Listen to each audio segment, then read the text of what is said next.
Well, all right, y'all. All across the USC, Compton, Watts, Bay to LA, Pomona, California, from valley to valley, we represent that killer Cali. So if you keeping it real on your side of your town, you tune in to Gangsta Chronicles. Gangsta Chronicles, we gon' tell you how it goes. If I lie, my nose will grow like Pinocchio. We gon' tell you the truth and nothing but the truth. Gangsta Chronicles, this is not your average show. You're now tuned into the real MC8, Big James, and Big Steel. This is strictly from the streets. Hello. We represent the James. DTM doing too much. That's what I always say. Yo, you know, it's funny that I just said this on my live. Somebody called me old. And I was like, yo, don't you fucking live to get old? Like, what's wrong with y'all little dudes? And I don't young shame, but I'm like, yo, how y'all always calling somebody old? Like some of my mans got killed before they had fucking facial hair. You don't think I'm happy to give me a speckle of gray? I wasn't even supposed to have none of this shit. You know what I'm saying? So I tell a lot of little dudes like, yo, I've been your age. You never been mine. You know, so Right. To age where we come from and the shit that we seen, the shit that we was involved with, it's sad that you be like, I know some dudes be like, yo, I'm 50. And it's almost like, oh shit, I can't believe I'm 50 because, you know, some of my homies done got killed at 12. You know, I'm talking about shot in their head. So I try to tell a lot of the youth, y'all better stop looking at dudes and saying you old because you're going to be lucky to be fucking 25, you know, because shit real out here. And the shit that we survive. The youngsters today look at as being old as not being respected. They look at as getting old as a form of you not being able to continue the status or whatever. They think that once you hit a certain age, you're supposed to bow down to the age of youngness. But just like I tell a motherfucker, you know, youngsters are out here and they ambitious and they anxious or whatever, and they feel like getting old is some motherfucking disgrace. Like, damn, nigga, you 45 or motherfucker, you 50 or some shit like that. But looking at from where we stepped and where we walked through and all the shit I've seen, I mean, shit, a lot of niggas like my age didn't even think we was gonna make it this far. You get me? So it's a privilege to be the age that we are now. I feel it's a privilege because, like I said, walking them streets of Compton every day and every night, nigga, you lucky if you made it past the age of 21. Hell yeah. Well, you just heard me, like, you know, to land back on that, like, liquor shit, like the 8-ball shit. If you ever notice, when you went to the suburbs, you go to Orange County, you didn't see none of that shit on their shelves out there. Nah, never. Yeah. You don't go to them white areas and see, like, all that rock gut and just shit, because if you ever notice, how many motherfuckers got shot, you think, when motherfuckers was drinking Cisco? I mean, you didn't even see Arizona iced tea outside of the hood.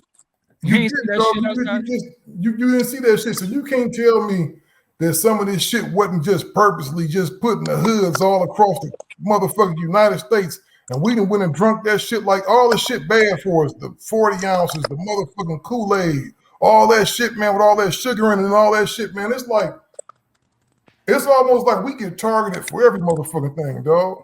We the guinea pigs of the world. You know, they try everything else and they do social experiments. And, you know, the biggest thing is to fill the jails and the morgues.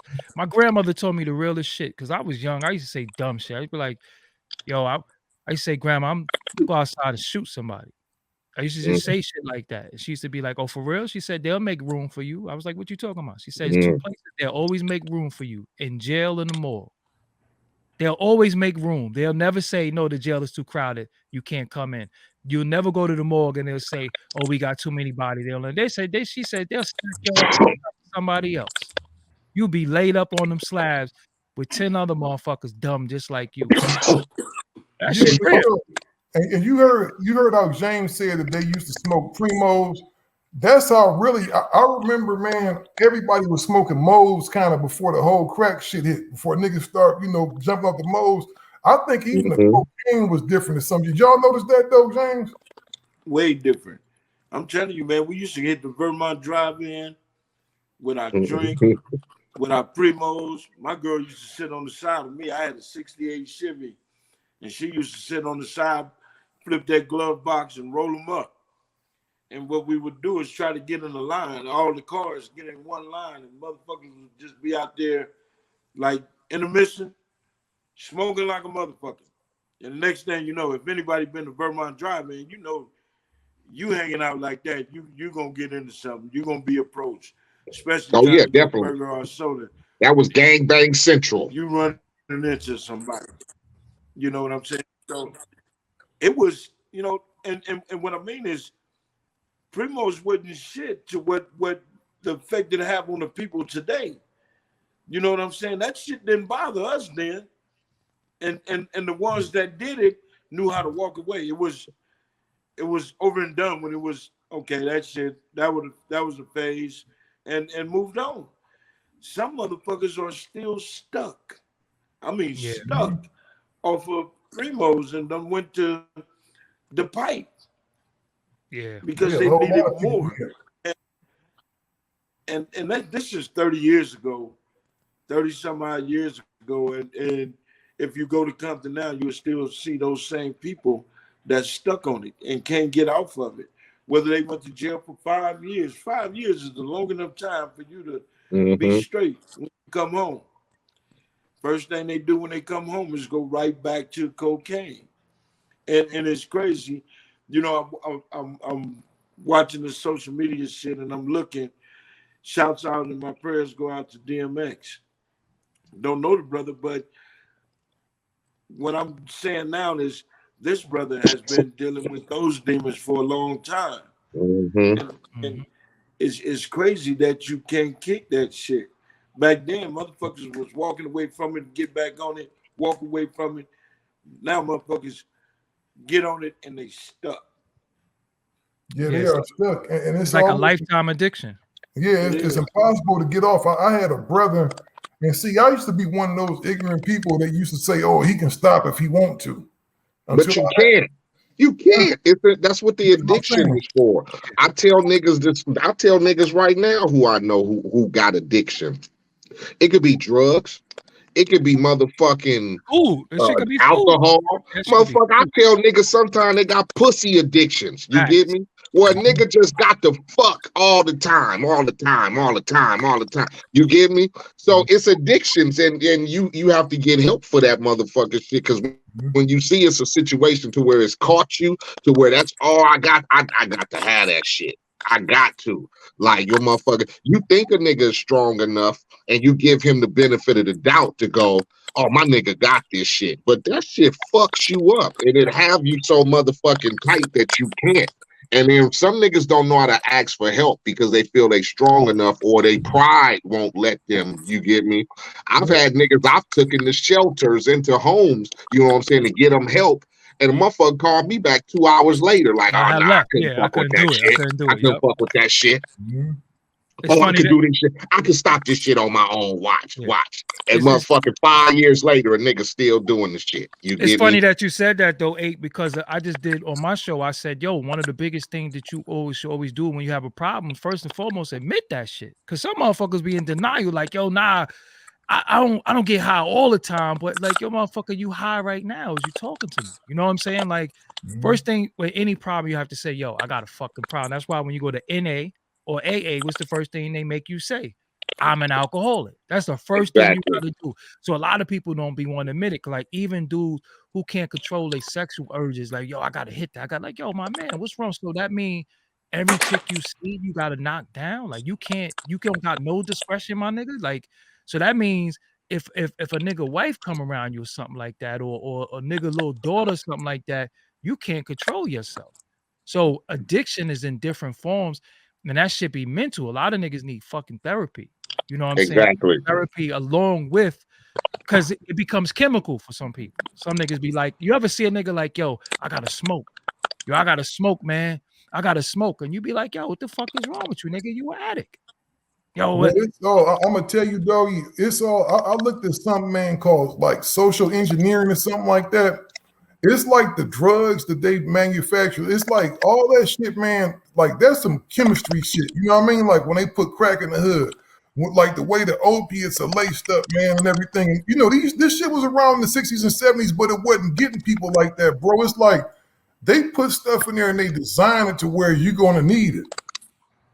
Well, they tried to do that shit to us with crack, and then now it hit their ass back with them fucking opiates. Now that white girl got their ass, you know what I'm saying? And that boy got them. So now they like the war on opiates.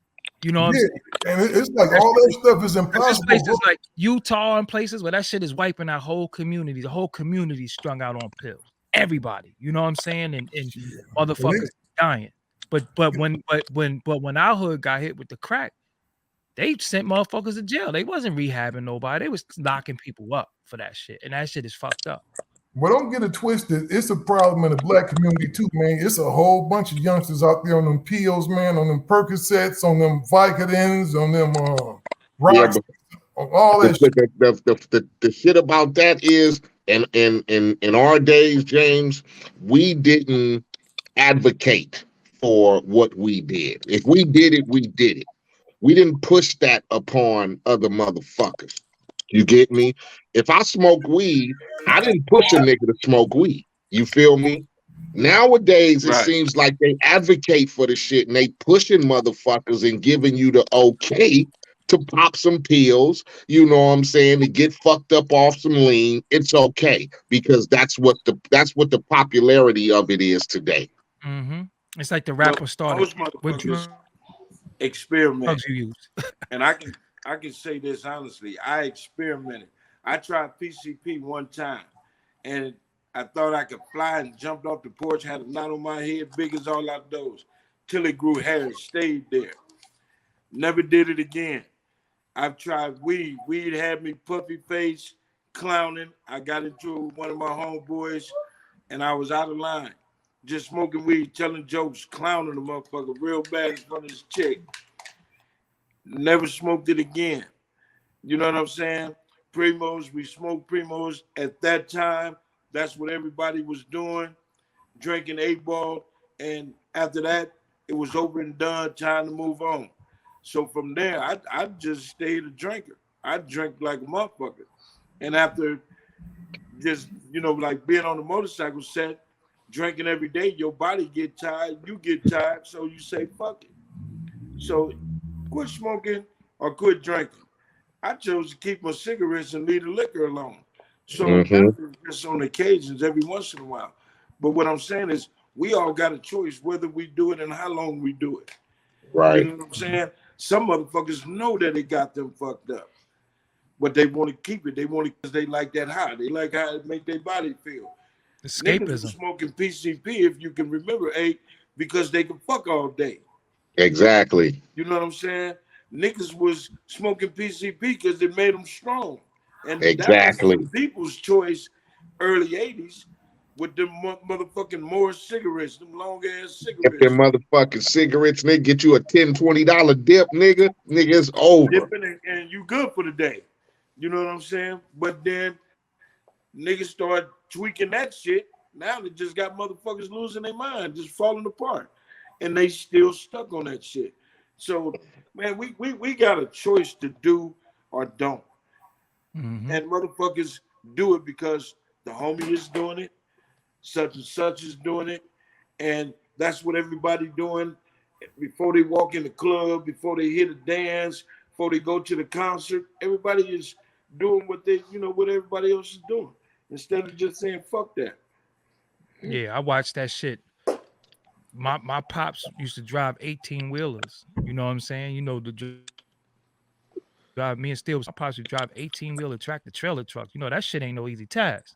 And this is in the 70s and the 80s. And when that he showed me how to take the cab off the fucking truck, how you got to do some old wild shit you got to do. So I was amazed. I'm little. And then when I seen what the crack did, he had a 77 Duster with side pipes on the side. We was living in Staten Island at the time, and all the Italians wanted his car. And I didn't know shit about cars, but I learned on the life that shit was a muscle car. You know what I'm saying? And they wanted that shit. Yo, his horn sound like the Road Runner. So when he hit it should be like meet, sound just like, so everybody knew his car. Shit was a automatic too. So this shit had like 6 gears. That shit was fast. So all Italian dudes would just try to buy the car. So when the crack hit, I seen how that shit just deteriorated how he was this strong man to just not who he was. So me growing up, I used to be like, yo, I'm never getting high. You know what I'm saying? I was like, yo, I'm never getting high, never getting high. So what I did from my pops was I extracted his good. I didn't take his bad habits. I extracted the fact that he liked to read, the fact that he had good penmanship, and the fact that when he was, because my father was military also, he's in Vietnam, you know what I'm saying? So the fact that he was so disciplined. So instead of me saying, using that shit for excuse of, yo, my pops, yo, my mom's died when I was 2. I never did none of that shit. I was like, yo, man, fuck it. We all fucked up. You know what I'm saying? But I'm not going to use nothing as an excuse for being fucked up, because when you fucked up sometimes, you start doing that shit to other people and using your fucked up shit as an excuse. Like, yo, nah, I grew up without a mother. So like, nah, you gotta, like James said, you got a fucking choice. You can't be doing shit to people and using that shit for an excuse to keep doing shit. So I just extracted all the good shit from my pops. And I was like, yo, this is the type of man I'm gonna be. But I remember, I'm telling you, 2002, I had some Henny. I had a fifth. I drank a whole fifth of Henny by myself and I ain't get drunk. So I was like, well, where the fuck do I go from here? You know what I'm saying? Like, you drink a whole fifth. So my body, I used to drink so much that my body developed a tolerance level for liquor. I was like, well, that's it for me. You know what I'm saying? That was it for me. So I quit then, So yeah, that shit is tough. But we watching the drugs. These kids is these young rap kids is overdosing on drugs, dying. Overdosing like a motherfucker, dog. Overdosing and dying at alarming rates, man, because it's like when you taking stuff that's designed for you not to be able to quit, man. It's like what people understand about them pills too. That's why you see them dudes that drink the lean. After a while, a half a cup of that shit might have got you faded before, but now you need 5 cups of that shit. You know what I mean? And your body can only take so much. Now you're doing this. Now you're taking pills on top of it, and you falling out. I can't tell you how many rappers I don't see. I ain't gonna be exposing people. I can't tell you the amount of rappers I know out there that's just dope fiends, dog. Yep. Because what happens, they say, yo, the lean costs this, the pills cost this, but now I'm broke. I might as well just shoot dope. The dope is going to be cheaper. So they went from the pills, the lean, to just straight up shooting up with the spoon. And that shit, that shit crazy. You know what I'm saying? That shit crazy. But it's a lot. And then you got the party drug. Remember, they would, you go to certain events, because a lot of these motherfuckers be coked out too. You know what I'm saying? A lot of them coke. You want to party with the chick, or you want to smash all night? Because I be telling a lot of dudes too, man, like, you got a female, she on coke, she gonna pass you that shit. And whether you do that shit or not is whether she gonna fuck with you a certain way. Because a lot of people who sniff coke won't fuck with other people who sniff coke. You don't sniff coke, I can't fucking hang with you. Fortunately, we've never ran into people like that. I'm glad I've never ran into, you know what I'm saying? Like I said, over here, we didn't advocate to push you, to influence you to do drugs or whatever that. I mean, to each his own, if that's your choice or your preference or whatever. But I myself just always looked at it as a down, you know what I'm saying? Because of how I looked at how cluckheads or how motherfuckers was treated in the neighborhood. And like I said, and if you came from one of them families who had somebody who experienced drugs or whatever, you know what I'm saying? Like, motherfuckers used to do that sherm heavy back in my days and shit. You get me?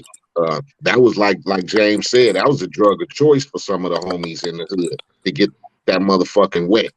And I just saw what it would do to niggas and shit. So it just made me just like stray away from it. And then from having the experience in the family, in the household, and having to go through that shit sometimes, it makes you look at shit in a different light. So it never made me want to experience, so to speak. I just always smoked weed.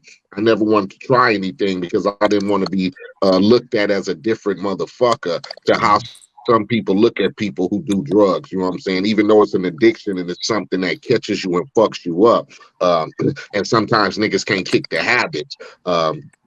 But just having family members and shit who've been a part of that situation and that life, it just always made me not want to try shit. Like, fuck it.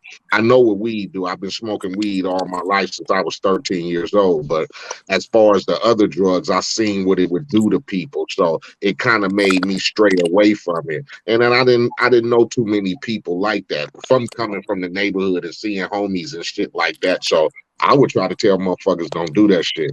Don't do that shit. Don't do that shit, nigga. Fuck it. If you're gonna do some shit, fuck it. Here, smoke some weed. And if you can't, don't do nothing if you don't need to. But the hard drug, like I said, it's the lifestyle of where niggas come from and what they introduce to. Yeah. Well, it definitely take the best. And I done seen the best of the best get taken down by cocaine. And the reputation of that person, everything is gone. And how the younger cats treat you and want to jump on you and shit. I didn't like that shit. That's still the big homie type of shit. You know what I'm saying? They go to jail and come back home on 21s all over again, and then you go right back to soggy. You know what I'm saying? And cocaine is disrespectful, period. All that shit out there is disrespectful. Me personally, I had a homeboy, man, that just wouldn't quit. My ride or die. He wouldn't quit. I don't fuck with the nigga now, just salty motherfuckers, but nigga, why'd you keep smoking this shit? And I smoked the Primo. Nigga, this shit ain't shit. What the fuck is you? You know what I'm saying? And that's what motherfuckers don't have today. That friend that want to say, nigga, you're getting carried away. It's some out there, but if you know I'm headed for self-destruction, you know, you gotta have somebody, a family member, a friend, or somebody to say, nigga, hold up.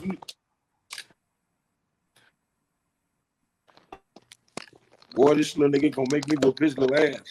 You gotta have somebody out there my little, he like, I want that phone, man. It's phone check time, James. He like, phone check, punk. It's time to get off this phone, man. I need this for my game. This nigga threw this at me.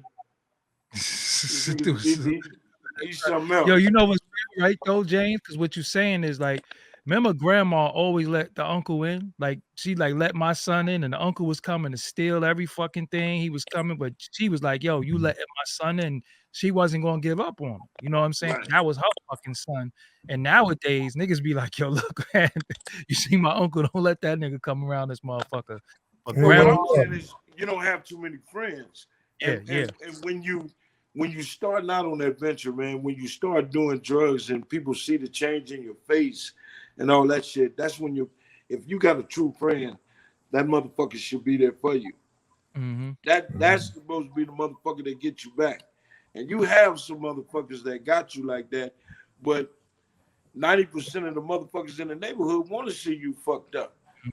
Your shine and your reign is over, so they glad you took that route.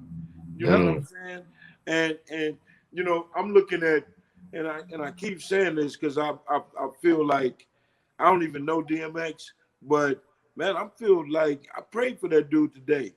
You know what I'm saying? Because, you know, it don't matter how much money you had or have, motherfuckers just ain't gonna give a fuck. And everybody has their own agenda on how they gonna fuck with you. You know what I'm saying? When you got it, I'm fucking with you. When you ain't got it, you at your low, motherfuckers bounce. But don't let nothing happen to me today. And oh man, that was my nigga. Oh, we was whoop whoop. Fuck out of here. Save that bullshit. Yo, James, I said, look, if something happened to me and y'all motherfuckers out there post a picture of me, I'ma haunt your ass. Straight up down. Don't post no fucking pictures of me talking about that was my boy, because a lot of times, niggas, y'all don't even support my efforts. Like a lot of us is doing shit that we could be doing a lot of fuck shit, but we found ways to legitimize our life, to feed ourselves a family, and even help some of the motherfuckers that still don't even support the shit you do. Like I tell people in my family, they call me, Uncle, you got $500? Yo, you don't even support the shit I do to get money. Why would I give you $500? Like it's not a lot of money. That ain't no shit. That ain't $5. You don't call nobody and like you got $500. $500. I don't even really have to ask. I don't have the right to ask you to give me the money for. You understand what I'm saying? I'm gonna get this shit to you or I'm not. But nah, this shit is. It's like we sitting back.